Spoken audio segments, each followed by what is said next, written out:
오늘은 종려주일입니다. 종려주일이 어떤 날이라고요?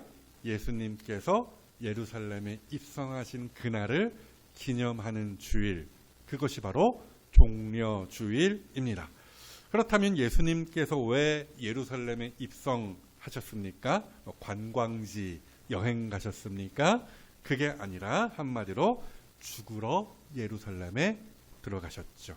아시는 것처럼 예수님께서는 예루살렘에 그렇게 입성하신 후 많은 고난을 당하시고 결국 십자가에 달려 죽으셨잖아요. 그래서 종려주일에 연이어서 뭐가 있어요? 고난주간이, 그렇죠? 고난주간이 있는 것입니다. 특히나 예수님께서 십자가에 달리신 고난주간의 그 금요일을 보통 교회가 성금요일이라고 부르며 기념하는데요. 아무튼 간에 보십시오. 우리는 그리스도인이죠. 그리스도인이라는 그 말의 속뜻이 뭐예요? 예수님을 따르는 사람들이라는 거예요. 바로 그 예수님, 하나님의 뜻을 이루시기 위하여 순종하심으로 예루살렘에 입성하셨던 바로 그 예수님을 따르는 사람들이 우리라는 거예요. 그렇게 예수님이 보이신 본을 따라 세상의 좋은 것보다, 세상 사람들의 말보다 하나님의 뜻과 계획을 중히 여기면서 그것을 이루기 위하여 힘쓰고 애쓰는, 한마디로 헌신하는 사람들이 바로 우리라는 거예요.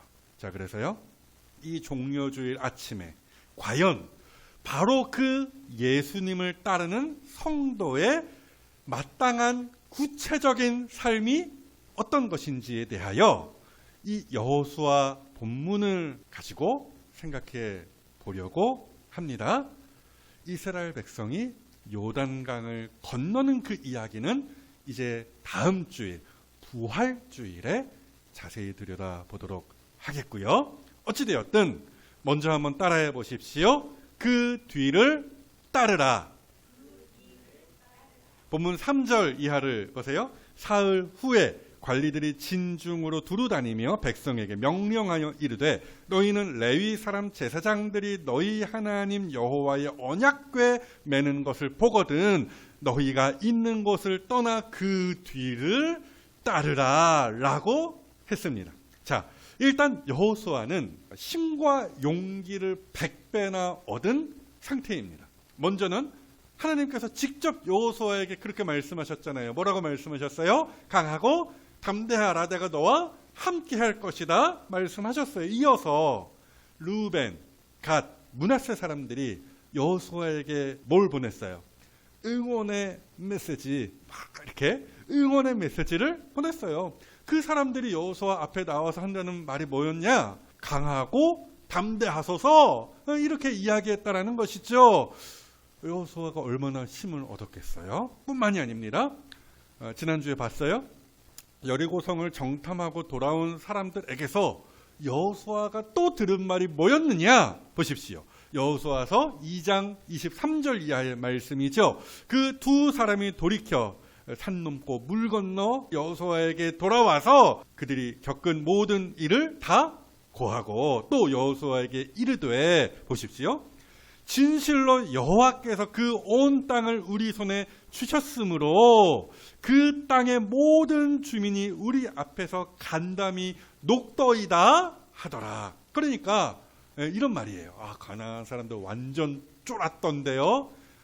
이렇게 지금 여호수아에게 보고를 했던 거예요. 이로써 여호수아는 더욱더 큰 담대함과 확신을 가졌을 거예요. 하느님이 우리에게 저 땅을 주신 게 확실하구나. 그렇죠? 하나님께서 말씀하셨지. 또 하나님께서 하신 그 말을 르우벤, 갓, 므낫세 사람들이 나와서 여호수아에게 들려주었지. 또 결정적으로 여리고성 사람들이 지금 용기를 잃고 주저앉아 있다는 소식까지 들었지. 그렇죠? 확신에 차서 우리 가자! 여호수아가 속으로 외쳤을 거예요. 그것이 오늘 본문에 잘 표현되어 있어요. 본문 1절이죠. 또 여호수아가 아침에 일찍이 일어나. 그렇죠? 아침에 일찍이 일어났다라는 저 표현 보세요. 그러니까 어쩌지? 어떻게 건너가야 되지? 뭐 이렇게 고민하면서 일어나지 않고 침대에서 미적거렸던 것이 아니라 여호수아는 아침에 일찍이 일어났다라는 거예요. 웬만한 확신이 없이는 사실 저렇게 못하는 거거든요. 아무튼 간에 여호수아는 아침 대바람부터 망설임 없이 사람들을 깨우며 백성에게 명령했어요. 그 내용이 뭐였다고요? 다시 4절로 돌아가 보세요. 저렇게 되어 있어요. 여호수아가 관리들을 통하여서 저렇게 명령을 내렸다라는 것인데요. 그 내용이 대강 이렇죠. 일단은 제사장들과 레위 사람들이 언약궤를 맬 것인데 그것이 요이 땅 출발 신호다. 그러면 그렇게 출발 신호가 떨어지면 너희는 뭐 하라고요? 그 뒤를 따르라 라고 했던 거예요. 자 보세요. 이스라엘 백성들이 따라야 할 그것, 그 뒤를 따르라고 했잖아요. 그것이 뭐예요? 언약궤라는 것이죠. 자, 언약궤라는 것이 무엇입니까? 긴 설명은 못 드리고요. 한마디로 하나님의 임재와 은혜의 상징, 이것이 언약궤입니다. 쉽게 돌려 말하면 하나님이 우리와 함께 하신다라는 그 사실을 가시적으로 보여주는 거룩한 물건, 그것이 바로 언약궤라는 이야기예요. 뿐만이 아니죠. 언약궤는 하나님의 말씀의 상징이기도 합니다. 그래서 바로 그 언약궤라는 이만한 상자거든요. 그 안에 뭐가 들어있느냐? 모세가 하나님으로부터 받은 말씀, 십계명 돌판 2개, 그것이 들어가 있는 것이죠. 그러니까 보십시오.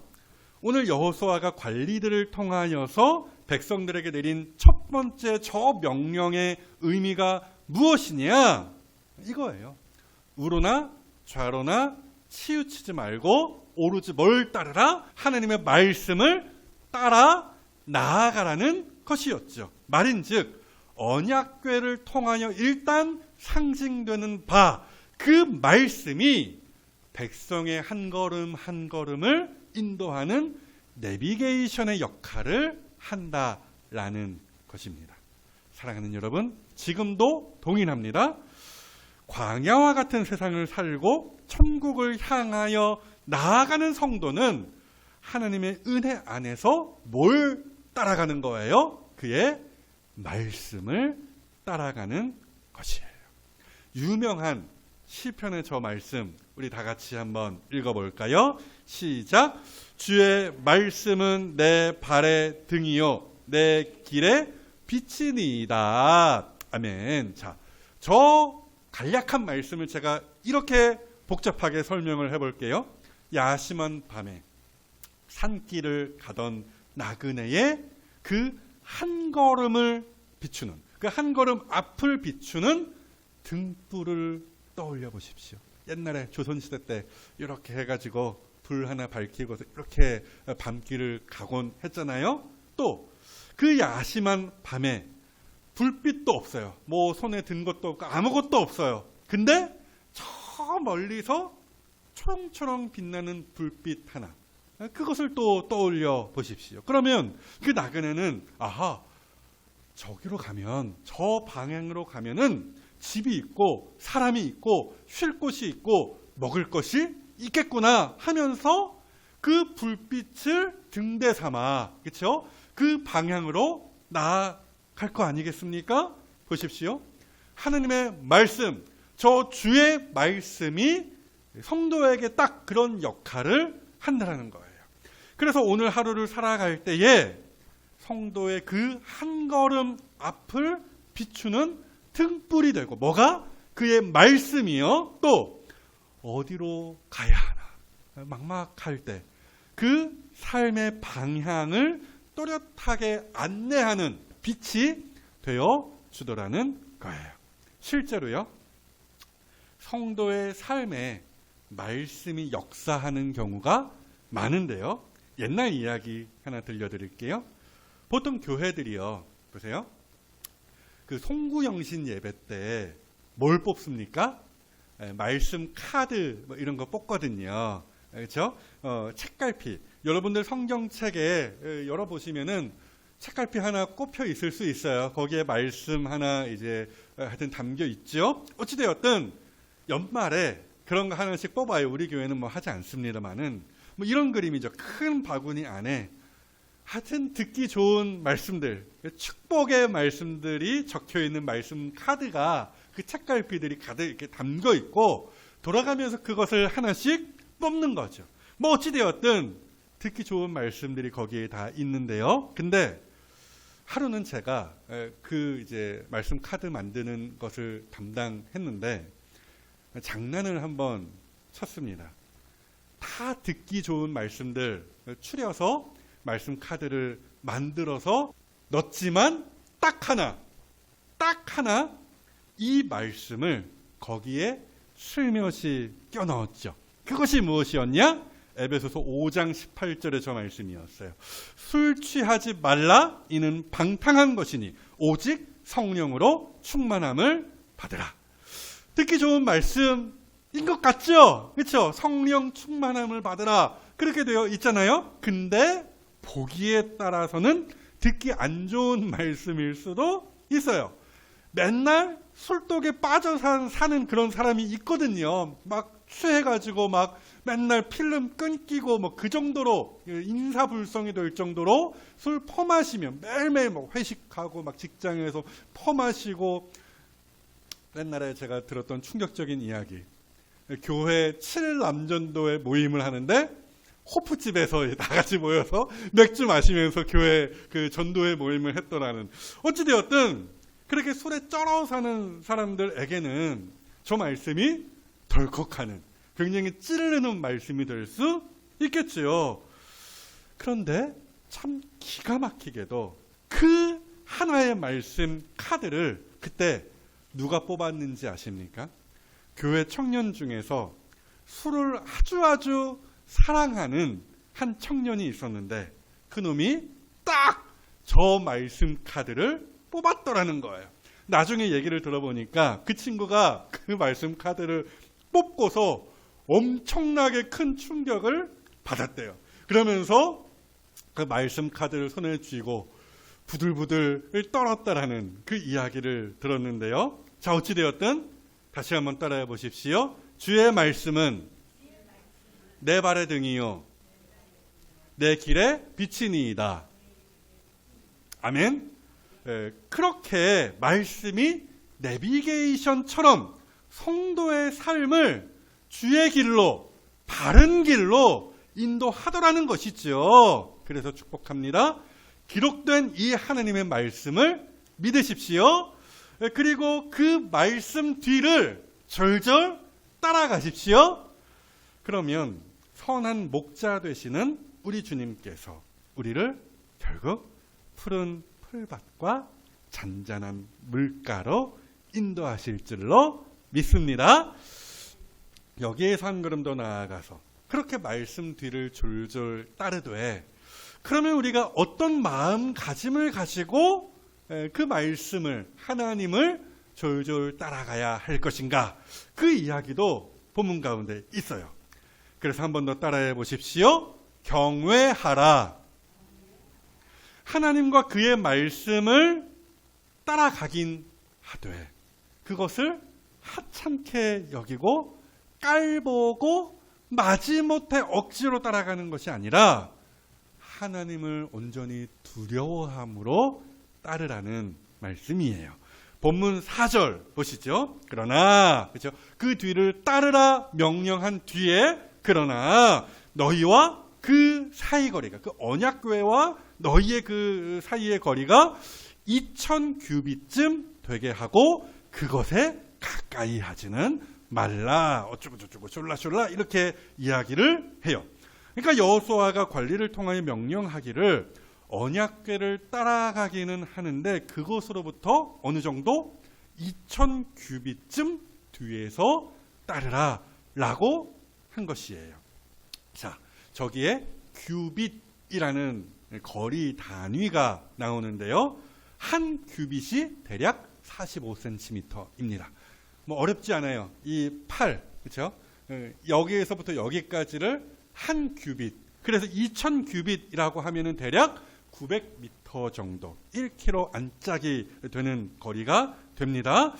그러니까 제사장들과 레위인들이 언약궤를 메고 앞으로 나아가기를 시작하면 백성들은 그 뒤를 따르되 약 1km 뒤에서 따르라 한 것이에요. 자, 그렇다면 왜 이렇게 거리를 두라 하였을까요? 일단은 모두가 하나님께서 하시는 놀라운 일, 기이한 일을 봐야 했기 때문이에요.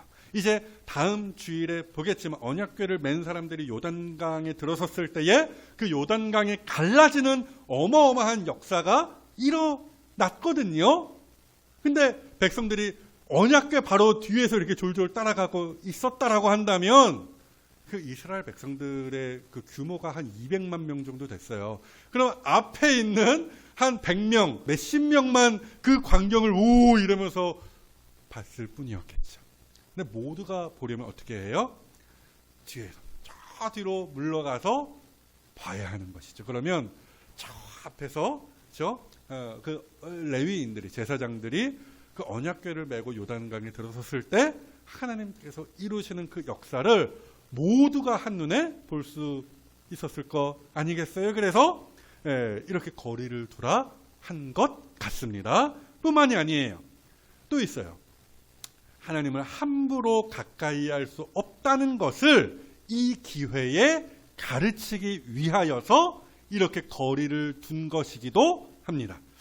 우리가 주중에 봤어요. 이 언약궤, 법궤와 관련된 이야기를 우리가 주중에 봤습니다. 다윗이 그 언약궤를 아비나답, 그 아비나답의 집에서 한 수십 년간 그 언약궤가 있었는데 어찌되었든 그것을 예루살렘으로 옮기던 중, 그렇죠?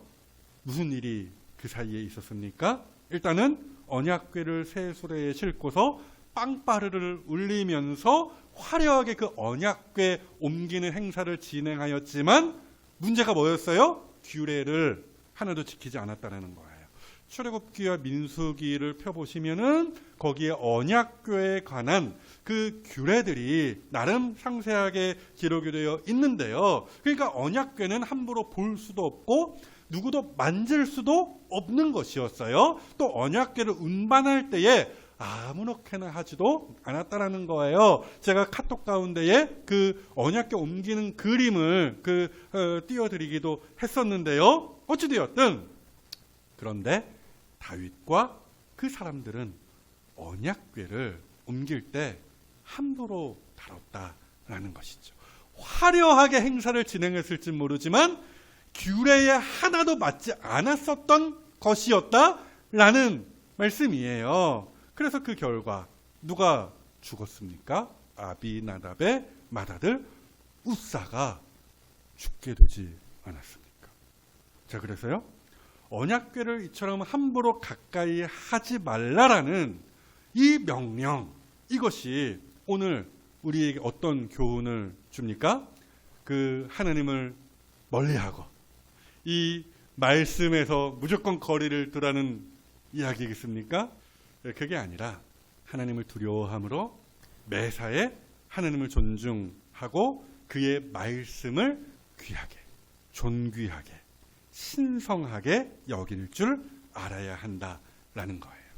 간혹 교회를 다닌다 하고 직분이 있다 하지만 그럼에도 막 나가는 성도의 인생을 주변에서 간혹 보곤 하는데요.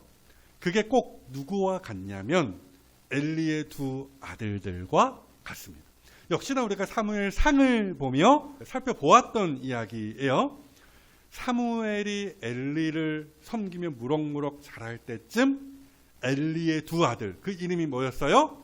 홈니와 비느하스였는데요. 그 두 아들의 인생은 막장 인생이었어요. 대략 그놈들이 어떤 일을 저질렀냐면 그냥 쉽게 이렇게 설명을 드릴게요. 주일에 성도들이 교회 문을 딱 열고 들어오면 보통 가장 먼저 하는 일 중에 하나가 뭡니까? 주보를 챙기고 헌금함에 넣는 것이죠. 그렇게 자연스럽게 헌금을 냅니다. 근데 상상을 해보세요. 홈리와 비느하스가 이런 짓을 저질렀던 거예요. 담임 목사가 다 이렇게 헌금함 앞에 서서 그 헌금, 성도가 헌금함에 넣으려고 하는 그 헌금을 갈취하는 거예요. 갈취한다라는 게 뭡니까? 위협해서 억지로 빼앗는다라는 것이죠. 나 헌금함에 넣을 것입니다. 이렇게 하는데도 이리 내라 하면서 그것을 빼앗는다라는 거예요. 그게 갈취입니다. 여러분, 이런 그림이 말이 되겠습니까? 아무리 돈에 눈이 먼 목사라고 해도 그런 짓은 하지 않겠죠. 근데 그 어려운 일을 누가 해낸 거예요? 엘리의 두 아들 홈리와 비느하스가 해냈다라는 거예요. 자, 이게 무슨 이야기냐?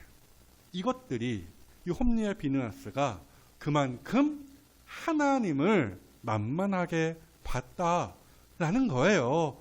성경이 딱 잘라서 그렇게 이야기합니다. 사무엘상 2장 말씀 보세요. 그들이 홈리와 비느하스예요. 여호와의 제사를, 그 하나님 자체를 멸시함이었더라. 사랑하는 여러분, 우리도 얼마든지 그렇게 할 수 있어요. 가령 하나님께서 허락하신 그 하루를 내 맘대로 산다든지, 말씀을 기껏 펼쳤지만 이거 내가 아는 말씀이구나 하고 그냥 다이렉트로 덮어버린다든지, 하나님의 뜻이 무엇인지를 알면서도 고집부리며 순종하지도 않고 회개하지도 않는다든지 말입니다. 말 그대로 엘리의 두 아들들과 같이 하나님을 멸시하는 것이죠. 하나님을 대놓고 무시하는 행위죠. 자, 그렇다면 생각해 봅시다. 나는 얼마나 하나님을 두려워함으로, 경외함으로 그 뒤를, 그 말씀을 따르고 있는지, 이 종려주의 아침에 오늘 우리가 각자 돌아보자라는 거예요. 제가 청년 시절에 읽었던 책 하나가 있는데요. 제목이 이렇습니다. 하나님을 경외함. 제 기억에 에이든 토저라는 사람이 쓴 책인데요. 지금은 그 책이 저에게 없습니다. 그래서 어제 갑자기 이제 생각이 나서 네이버를 열고 그 책 제목으로 검색을 해보았어요. 그런데 그 책에 대한 내용은 하나도 검색이 되지 않더라고요. 제가 책 제목을 잘못 알고 있었는지 어찌되었든, 근데 하나님을 경외함이라고 썼더니 네이버는 요즘에 AI 답변 같은 게 이렇게 있거든요. 어찌되었든 AI가 하나님을 경외함이라는 그 키워드에 대하여서 이런 글을 써주었습니다. 제가 하고자 했던 말과 딱 맞아떨어져서 제가 그대로 퍼왔는데요. 읽어드릴게요. AI가 이랬어요. 경외는 감정이 아니라 선택입니다. 하나님을 하나님으로 인정하고 내 판단보다 말씀을 우선하는 태도입니다. 잘 들으세요. 하나님을 경외하는 삶은 말씀이 옳다는 것을 그대로 받아들이고 상황이 불리해도 순종을 선택하는 용기를 포함합니다. 저 되게 AI를 달리 봤어요. AI 신앙심이 좀 있나? 하여튼 그러니까 사람들이 이쪽이 맞다고 아무리 우기고 말해도 말씀이 옳다고 지시하는 그 방향을 과감하게 택하는 것이 하나님을 경외하는 삶이다 라고 이야기하는 거예요. 한마디로 목에 칼이 들어와도 순종을 택하는 것, 그런 용기를 부리는 그 삶이 바로 하나님을 경외하는 삶이다 라고 이야기한 것이죠. 그러니까 어디 가서 찬양 집회 같은 데 가서 막 이렇게 손을 들고 소리치며 기도하고 찬양하는 것, 그것 자체로도 참 아름다운 모습이기는 하지만 하나님을 경외하는 삶이라는 것은 그런 단편적인 것이 아니라 실제적인 삶 전체와 연관되어져 있는 것이라는 말씀이에요. 그러니 입으로만, 말로만 하나님을 경외한다, 하나님을 따른다 말하지 마시고 실제적으로 삶에서 그 선택의 순간순간마다 순종하심으로 하나님을 존중해 드리라는 이야기를 하는 거예요. 그것이 바로 하나님을 경외함입니다. 그러니 혹여라도 홈리와 비느하스처럼 하나님을, 그의 말씀을 멸시하지 마시고 하나님을 경외하심으로 선택의 순간마다 순종을 선택하시는 한 주를 사시는 이 자리에 거룩한 성도들이 다 되시기를 거룩하신 예수님의 이름으로 축복합니다. 그리고 이와 동시에 성도라면 마땅히 그의 삶 속에서 실천해야 할 것이 또 한 가지 있으니 한 번 더 따라해 보십시오. 깨끗하게 하라. 한 번 더요. 깨끗하게 하라. 본문 5절 보십시오. 여호수아가 또 백성에게 이르되 너희는 자신을 성결하게 하라. 왜냐? 그렇죠? 원어를 보면 왜냐하면 이게 이렇게 되어 있어요. 성결하게 하라. 왜냐? 여호와께서 내일 너희 가운데에 기이한 일, 놀라운 일을 행하실 것이기 때문이다 라는 말씀이죠. 자신을 깨끗하게 하라는 것인데요. 좀 더 구체적으로 말씀을 드리면 일단 겉모양을 깨끗하게 하라는 말씀이 되겠습니다. 그러니까 옷을 깨끗하게 세탁을 한다든지 목욕을 한다든지 그렇게 일단은 겉모양을 깨끗하게 하라는 말씀이 되는 거예요. 이와 비슷한 명령이 출애굽기 19장에도 있는데요. 이렇게 되어 있죠. 여호와께서 모세에게 이르시되 너는 백성에게로 가서 오늘과 내일 그들을 성결하게 하며 그들에게 옷을 빨게 하고 준비하게 하여 셋째 날을 기다리게 하라. 왜냐하면 셋째 날에 나 여호와가 온 백성의 목전에서 시내산에 강림할 것임이니. 그러니까 하나님을 만나기 위하여서 사람 편에서 해야 할 일이 있다라는 것이죠. 그것이 일단은 겉모양을 깨끗하게 하는 것이다 라는 말씀이에요. 그리고 더 나아가서 자신을 깨끗하게 한다는 이 말씀에는 마음의 정돈까지 포함되어져 있습니다. 말 그대로 버리라는 것이죠. 마음 안에 있는 온갖 악독한 것들, 뭡니까? 미움, 다툼, 시기, 질투, 이런 것들 다 버리라는 거예요. 하나님 앞으로 나아가는데, 그를 따르는데, 하나님을 만나는 데에 쓸데없는 악한 생각들, 눈에 보이지 않는 것들, 겉모양만 삐까뻔쩍하게 갈고 닦으라는 것이 아니라 그 안에 있는 것들까지도 깨끗이 비우라는 것이죠. 당연히 이 명령은 오늘날에도 유효합니다. 그래서 사도 바울이 디모데 후서에서 그렇게 말하기도 했어요. 하나님께서 원하시는 그릇은 금그릇 아니고 은그릇 아니고 하여튼 삐까뻔쩍한 그릇 아니고 깨끗한 그릇이라고 했죠. 동일한 말씀이 고린도 후서 7장에도 있습니다. 그런즉 사랑하는 자들아, 이 약속을 가진 우리는 하나님을 두려워하는 가운데에서, 즉 하나님을 경외하는 가운데에서 거룩함을 온전히 이루어 육과 영의 온갖 더러운 것에서 자신을 깨끗하게 하자. 겉과 속을 깨끗하게 하자. 사랑하는 여러분, 우리는 특별히 이번 한 주간을 고난 주간으로 지냅니다. 그러므로 우리는 스스로를 돌아보며 하나님 앞에서 버릴 것은 버리며 자신을 깨끗하게 함이 마땅한 것이죠. 오늘 본문의 맥락대로라고 한다면 바로 그렇게 자신을 깨끗하게 한 성도가 하나님께서 이루어 가시는 기이한 일, 그 놀라운 일을 보게 되는 것이에요.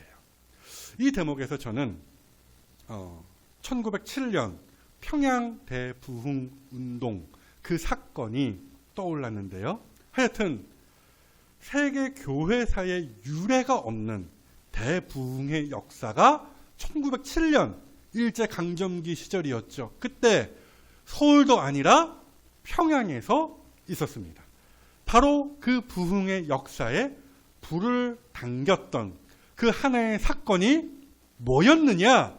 한마디로 이렇게 제가 말씀드릴게요. 자신을 성결하게 하는 것. 말인즉 회개였습니다. 때는 1907년 1월 추운 날이었죠. 평양에 있는 장대현 교회라는 곳에서 집회가 열렸고 거기서 설교를 했던 분이 누구였냐? 길선주 장로라는 분이었습니다. 그 당시에 장로였고 후에 이제 그 목사 안수를 받으셨죠. 아무튼 그분이 설교를 하던 도중에 자기의 죄를 그 성도들 앞에서 고백했는데요. 돈에 관한 이야기였습니다. 친구가 이 세상을 떠나면서 길선주 장로에게 거금 얼마? 100원. 100원을 맡겼었대요. 그렇죠? 그때 100원은 크다면 크고 작다면 작은 돈인데요. 지금 돈으로는 한 250만 원 정도가 되는 것이래요. 어찌되었든 근데 그 돈을 받은 길선주 장로가 이 돈을 그 친구의 가족에게 전달했던 것이 아니라 자기 마음대로 써버렸다라는 것이죠. 이 사실을 성도들 앞에서 고백하면서 나는 아간과 같은, 아간 누굽니까? 이제 여호수아서 저 뒤에 나와요. 성경에 등장하는 대표적인 도둑놈입니다. 어찌되었든 그 아간과 같은 죄인이 올시다 라고 했다라는 것이죠. 그랬더니 그 회개의 한마디에 불이 붙었어요. 그래서 전쟁 중에 청일 전쟁이 그 이제 직전에 있었는데 그 전쟁 중에 자기 아이를 죽인 그 어머니, 또 아내를 매일 저주하고 때리던 남편, 선교사의 돈 얼마를 훔쳤던 성도, 심지어 그 교회에 가면은 막 죄인들이 여기저기에서 자기 죄를 자백하더라. 그 소문을 듣고서 그 사람들을 체포하러 그 집회에 참석했던 경찰까지도 회개하면서 그 많은 사람이 자기를 하나님 앞에서 깨끗하게 하는 회개 운동이 일어났던 것이죠. 그 결과가 우리가 역사책에서 보는 1907년 평양 대부흥의 역사였습니다. 하지만 안타깝게도 지금의 한국 교회는 자기를 깨끗하게 하는 일을 잊어버린 것 같아요. 그렇죠? 저부터도 그렇습니다. 많은 성도가 세상이 주는 기쁨과 편리함의 마음을 뺏김으로 세상 사람들과 구별되어야 함을 잊고 여기저기 더러움이 묻어 있는 꼴인 것이죠. 그래서 자기를 깨끗하게 하지 않으므로 요단강이 갈라지는 기이한 하나님의 역사를 경험하지 못하는 것이 어찌 보면 당연한 순리가 아닐까 하는 생각을 해보았습니다. 그러하기에 사랑하는 여러분, 이 고난 주간을 한 주간 보내며 무엇보다도 자기를 성결하게 하십시다.